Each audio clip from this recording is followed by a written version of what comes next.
Léo adorait les jeux vidéo. Chaque jour après l'école, il courait dans sa chambre, allumait son ordinateur et plongeait dans le monde magique de Pixel Quest. C'était un endroit où il pouvait être un héros, explorer des forêts enchantées, combattre des dragons et collectionner des pièces d'or. Le jeu était si vivant, si passionnant, que Léo perdait souvent la notion du temps. Mais ces derniers temps, quelque chose lui semblait bizarre. Les couleurs à l'écran paraissaient un peu moins vives, les aventures un peu moins palpitantes. Léo ne savait pas exactement ce que c'était, mais il continuait à jouer, espérant que cette sensation disparaîtrait. Un après-midi, alors que Léo s'apprêtait à commencer une nouvelle partie de Pixel Quest, un doux gazouillis attira son attention. Il tourna la tête et remarqua que la fenêtre était ouverte. Une brise fraîche entra, apportant avec elle le parfum de l'herbe fraîche et des fleurs en bloom. Léo hésita. Il n'avait pas ouvert cette fenêtre depuis des semaines. Un instant, il pensa à la fermer et à retourner à son jeu, mais il y avait quelque chose dans cette brise qui lui semblait invitant. Il se leva et s'approcha de la fenêtre pour regarder dehors. Le monde derrière l'écran était plein de couleurs et de mouvements. Les oiseaux voltaient entre les arbres, et le soleil projetait des rayons dorés sur le jardin. « Hachem » murmura Léo. « Quand est-ce que c'est devenu si beau ici ?» La curiosité l'emporta.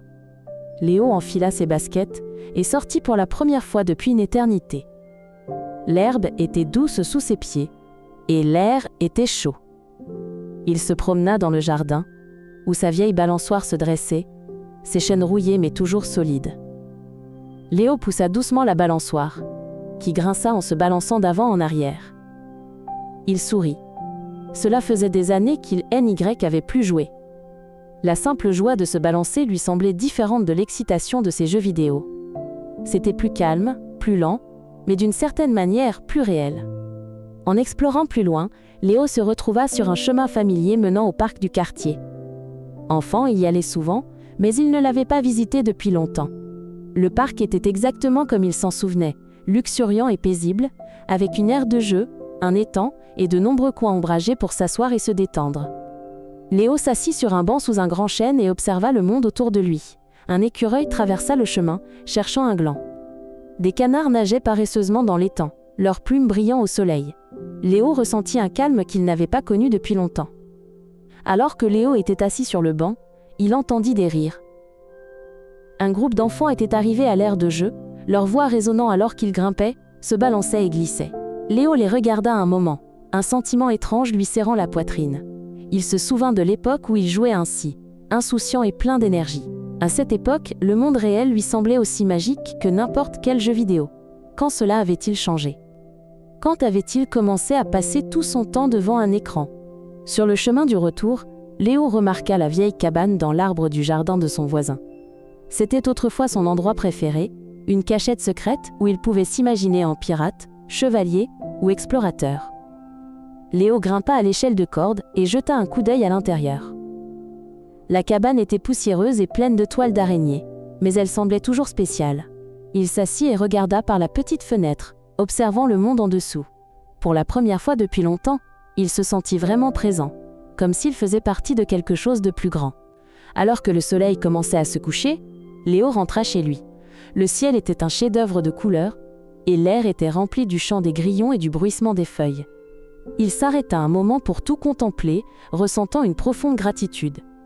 Le monde réel, comprit-il, était tout aussi magique que n'importe quel jeu vidéo, sinon plus. Il regorgeait de beauté, de merveilles et de possibilités infinies. Tout ce qu'il avait à faire, c'était de sortir et de regarder autour de lui. De retour chez lui, Léo s'assit à son bureau et fixa son ordinateur. Pour la première fois depuis longtemps, il n'avait pas envie de l'allumer. Au lieu de cela, il prit un livre qu'il n'avait pas touché depuis des mois et commença à lire. En tournant les pages, il réalisa que le monde réel offrait ses propres aventures. Des aventures qui ne nécessitaient ni écran ni manette. Elles étaient peut-être plus silencieuses, mais pas moins excitantes. Au cours des semaines suivantes, Léo trouva un nouvel équilibre. Il jouait encore de temps en temps à Pixel Quest, mais il passait aussi plus de temps dehors, à explorer, lire et redécouvrir les joies du monde réel. Il marqua des jours sur son calendrier pour des randonnées, des balades à vélo et des visites au parc. La vie lui semblait plus riche, plus épanouissante et plus colorée que jamais. Léo comprit que les deux mondes, le numérique et le réel, avaient quelque chose de spécial à offrir. La clé était de les apprécier tous les deux avec modération. Un matin, Léo était assis près de la fenêtre ouverte, un carnet de croquis sur les genoux. Il dessinait l'arbre dehors, dont les branches se balançaient doucement dans le vent. Un papillon se posa sur le rebord de la fenêtre, ses ailes scintillant sous la lumière du soleil. Léo sourit. Le monde derrière l'écran était vaste et magnifique, et il commençait tout juste à l'explorer. Il savait qu'il y aurait toujours plus à découvrir, à apprendre et à aimer. Et cela, comprit-il, était la plus grande aventure de toutes.